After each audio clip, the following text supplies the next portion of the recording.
이름에 국민 붙으면 보통 두 가지입니다. 신뢰 아니면 청구서. 국민성장펀드. 과연 잘하는 건 산업일까요? 부담일까요?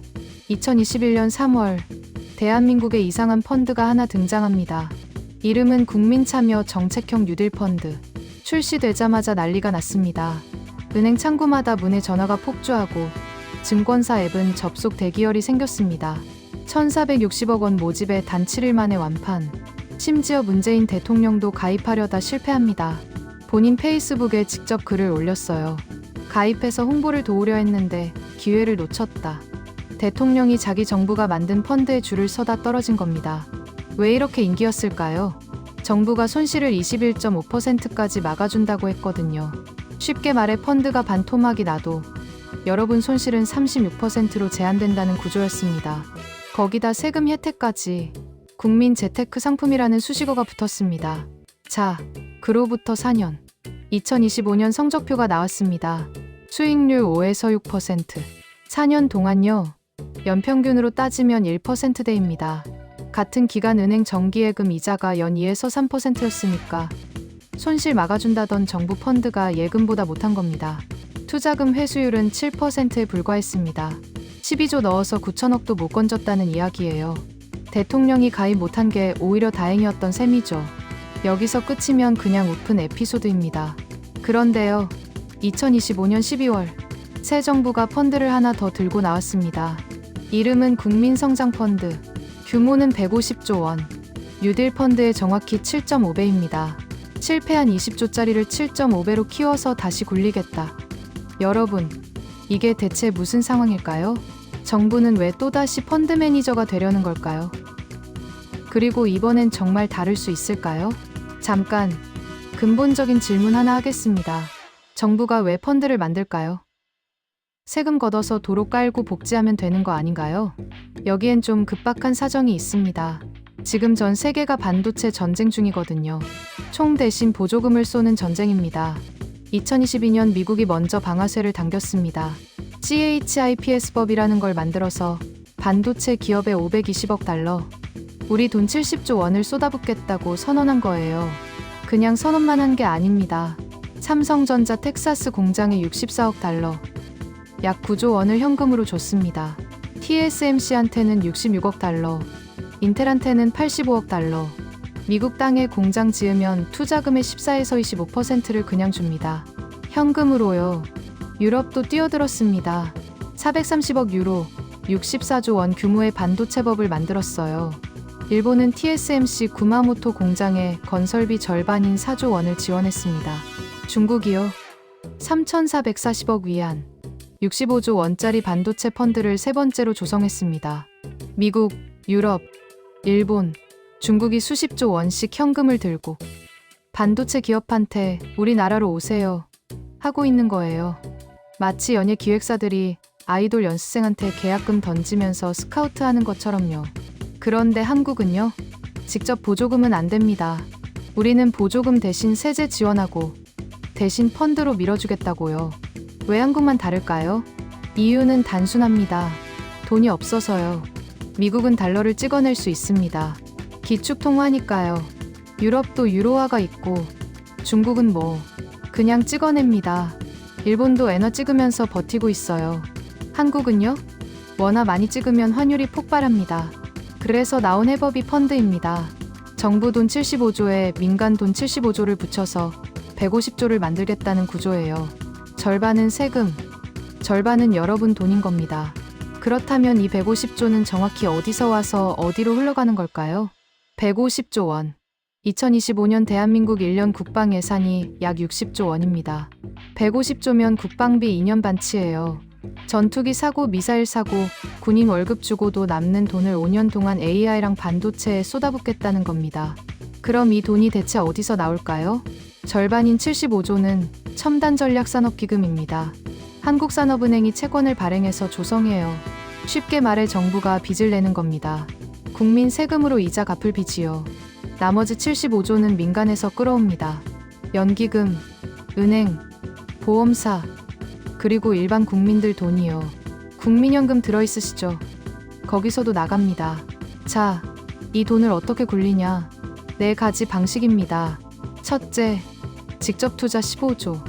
유망 기업 지분을 정부가 직접 사는 겁니다. 국가가 주주가 되는 거예요. 둘째, 간접 투자 35조. 벤처 캐피탈 같은 데 돈을 맡겨서 대신 투자하게 합니다.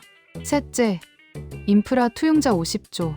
AI 데이터 센터 짓고 전력망 깔고 용수 시설 만드는 데 씁니다. 반도체 공장 하나 돌리려면 소도시 하나 쓸 만큼의 전기가 필요하거든요. 넷째, 초저리 대출 50조. 기업들한테 2에서 3% 금리로 돈을 빌려줍니다. 시중 금리가 4에서 5%인데 절반 값에 빌려주는 거예요. 그럼 어떤 산업에 투자하냐? AI에 30조 원으로 가장 많습니다. 반도체에 21조, 바이오, 로봇, 2차 전지, 미래차, 방산까지. 이름만 들어도 있어 보이는 건 다 들어갔어요. 여기서 재밌는 조항이 하나 있습니다. 비수도권 할당 비율 40% 이상, 150조 중 최소 60조는 서울 경기 빼고 지방에 뿌려야 한다는 겁니다. 왜 이런 조항이 붙었을까요? 정치적 이유겠죠. 지방 표도 챙겨야 하니까요. 국가가 빚 내고 국민연금 끌어오고 은행들 쥐어짜서 150조를 모은다. 그걸로 AI 반도체 회사 지분 사고 스타트업에 투자하고 공장 부지에 전기 깔아주고 싸게 대출해준다. 마치 부모가 자식 사업 시작한다니까 집 담보로 대출 받고 친척들한테 돈 빌리고 은행 마이너스 통장까지 끌어다가 사업 잘 되면 갚을게 하는 구조와 비슷합니다. 근데요, 이런 구조 어디서 많이 봤지 않나요? 맞습니다. 4년 전 뉴딜 펀드도 똑같았어요. 정부 7조에 민간 13조 붙여서 20조 만들겠다고 했습니다. 이전 정책 펀드들과는 다르다고 자신했죠. 결과가 어땠는지 이제 부검을 해보겠습니다. 2021년 뉴딜 펀드가 출시됐을 때 증권가에서 보고서가 하나 나왔습니다. 홍콩계 증권사 CLSA 서울 지점에서 쓴 건데요. 제목이 걸작입니다. 문재인 대통령이 펀드 매니저로 데뷔했다. 내용은 더 신랄했어요. 정부는 버블 조장에 앞장섰고 우리는 모두 버블이 어떻게 끝나는지 알고 있다. 그리고 이렇게 덧붙였습니다. 펀드 매니저들이여 조심하라. 세금으로 손실을 메울 수 있는 펀드 매니저와 어떻게 경쟁하겠는가? 당시엔 그냥 비아냥으로 들렸습니다. 4년 뒤 예언이 됐습니다. 당초 목표는 5년간 20조 원 조성이었습니다. 정부 7조, 민간 13조를 붙여서요. 실제로 모인 돈 약 12조 8천억 원. 목표의 64%입니다. 그나마 모인 12조. 수익은 얼마나 났을까요? 4년 누적 수익률 5에서 6%. 연평균으로 환산하면 1.3% 안팎입니다. 같은 기간 시중은행 정기예금 금리가 연 2에서 4%였어요. 손실 막아준다던 정부 펀드가 은행 예금만도 못한 겁니다. 펀드 수수료가 2에서 3%인데 수수료 떼고 나면 실질 수익률은 거의 0%에 수렴합니다. 더 심각한 건 회수율입니다. 2025년 6월 기준 투자금 회수액은 8,953억 원. 전체 조성액 대비 6.97%. 12조 넣어서 9천억도 못 건졌다는 이야기입니다. 물론 펀드는 원래 장기 투자라 바로 회수가 안 되긴 합니다. 그런데 4년이 지났는데 7%요? 왜 이렇게 된 걸까요? 원인은 3가지입니다. 첫째, 너무 안전하게 굴렸습니다. 정부 입장에서 생각해보세요. 손실나면 세금으로 메꿔야 합니다. 그럼 여론이 뭐라고 할까요? 국민 세금으로 주식 도박했다고 난리가 나겠죠. 그러니 리스크 있는 곳에 투자를 못합니다. 결국 안전한 데만 돈을 넣으니까 수익도 안전하게 낮은 겁니다. 둘째, 정권이 바뀌었습니다. 뉴딜 펀드는 문재인 정부 임기 말에 출시됐어요. 1년 뒤 윤석열 정부가 들어섰습니다. 새 정부 입장에서 전 정부가 만든 펀드를 열심히 밀어줄 이유가 있을까요? 없죠. 예산도 깎이고 관심도 사라졌습니다. 셋째, 투자처가 애매했습니다. 디지털 뉴딜, 그린 뉴딜이라고 했는데 정확히 뭘 사야 하는지가 불분명했어요. 전기차 회사, 태양광 패널, 데이터 센터. 범위가 너무 넓으니까 이것저것 조금씩 담다 보니 특색 없는 포트폴리오가 됐습니다. 결국 역대 관제 펀드의 전철을 그대로 밟았습니다. 노무현 정부의 동북아 금융허브 펀드, 이명박 정부의 녹색 성장 펀드, 박근혜 정부의 통일 펀드. 정권이 바뀌면 다 잊혀졌어요. 그래서 전문가들이 이런 말을 합니다. 정권마다 간판만 바꾸고 같은 실패를 반복한다. 자, 이런 전적이 있는데요. 이번 국민성장펀드는 뭐가 다를까요? 정부는 이번엔 진짜 다르다고 합니다. 특히 국민들이 직접 참여할 수 있는 국민참여형 펀드를 강조하고 있어요. 소득공제 40%라는 파격 혜택까지 들고 나왔습니다. 과연 이게 진짜 기회일까요? 아니면 똑같은 실수의 7.5배짜리 버전일까요? 자, 여기서 여러분 귀가 솔깃해질 이야기를 해보겠습니다. 소득공제 40%.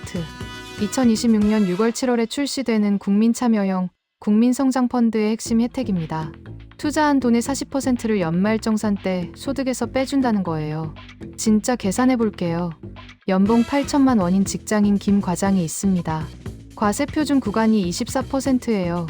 이분이 국민성장펀드에 3천만 원을 넣으면 3천만 원 40% 1200만 원 소득공제, 1200만 원 24% 약 288만 원 세금 절약, 3천만 원 넣었는데 288만 원이 돌아옵니다. 수익률로 따지면 9.6%예요. 펀드 수익이 0원이어도 세금으로 9.6% 버는 구조입니다. 여기에 배당소득은 9% 분리과세까지 해줍니다. 원래 배당소득은 15.4% 세금을 떼는데 6%포인트나 깎아주는 거예요. 세무사들 사이에서 벌써 최고의 절세 상품이라는 말이 나옵니다. 근데요, 세상에 공짜 점심은 없습니다. 함정 첫 번째, 3년 동안 못 뺍니다. 3년 이상 투자해야 세제 혜택을 받아요. 중간에 급하게 돈 뺄 일 생기면 깎아줬던 세금 다 토해내야 합니다. 3년 동안 목돈이 꽁꽁 묶이는 거예요. 함정 두 번째, 소득공제는 구간별로 쪼개집니다. 3천만 원까지만 40%입니다. 3천만 원 넘으면 5천만 원까지는 20%, 그 위로는 10%로 확 줄어요. 최대 한도는 1,800만 원입니다. 7천만 원을 넣어도 소득공제는 1,800만 원에서 멈춰요.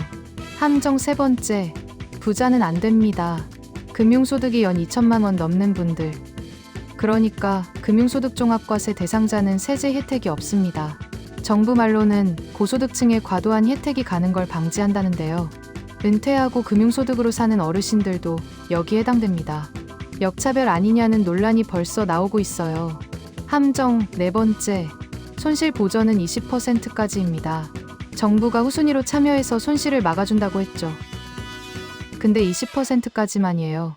펀드가 30% 손실 나면 10%는 여러분 몫입니다. 그리고 가장 큰 함정, 수익률은 아무도 모릅니다. 소득공제는 확정이에요. 근데 펀드 수익은 미지수입니다.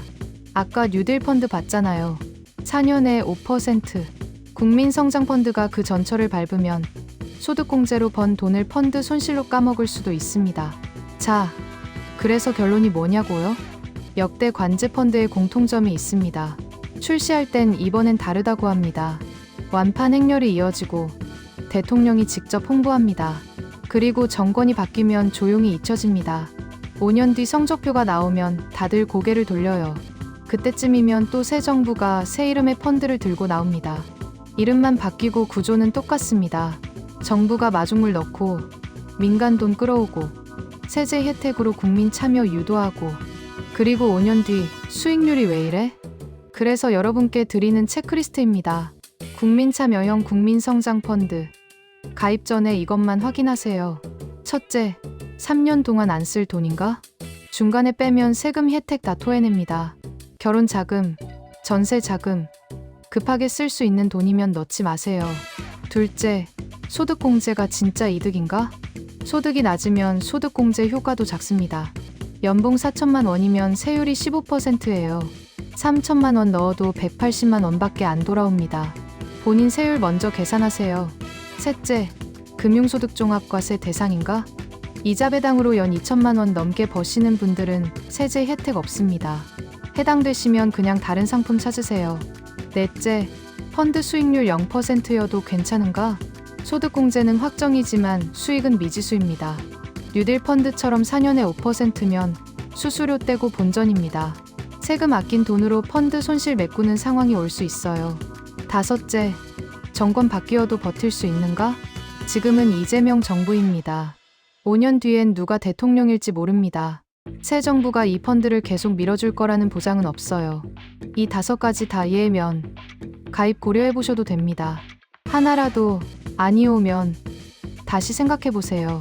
여러분, 저는 국민성장펀드가 무조건 실패할 거라고 말씀드리는 게 아닙니다. 다만 역사는 반복된다는 거예요. 정부가 펀드 매니저가 되면 수익보다 안전을 택합니다. 정치 일정에 맞춰 급하게 돈을 집행합니다. 그리고 다음 정권은 관심이 없습니다. 150조 원, 국방비 2년 반치, 여러분 세금과 연금이 들어가는 돈입니다. 5년 뒤 이 돈의 성적표가 나올 때 우리는 뭘 보게 될까요? 이번엔 정말 다를 수 있을까요? 아니면 또다시 그때 왜 그랬을까 하고 있을까요? 궁금증이 해결되셨나요? 오늘의 궁금한 아카이브는 여기까지입니다.